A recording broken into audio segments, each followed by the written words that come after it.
এটা না 1008 কত করে বেচতে চান ধরা এখন? 210। আর বেশি করে নিলে একই রেট? একটু কম হবে, মানে 1 মণ নিলে একটু রেট কম আছে। আর ভালো গম নিতে হলে আপনাকে আসতে হবে চাষকর বাজার, থানা গুরুদাসপুর, জেলা নাটোর। কি মোল্লা?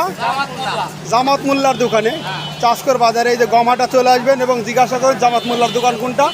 একদম টাটকা ফ্রেশ গম, এখনই ভাঙাতে পারবি নাকি? এখনই ভাঙা নিয়ে যেতে পারবেন, কোনো টেনশন নাই, রোদে দেওয়ারও কোনো টেনশন নাই। আর ভালো গম নিতে হলে চলে আসুন চাষকর বাজার, জামাত মোল্লার দোকানে। ভালো থাকবেন, সুস্থ থাকবেন, ভালো গম খেতে হলে চাষকর বাজারে আসবেন। আমরা জানি ভালো গমের ময়দা খুব সুন্দর হয়, এই যে দেখতে পাচ্ছেন কত সুন্দর সুন্দর ভালো গমের ময়দাগুলো কিন্তু খুব সুন্দর ময়দা হয়।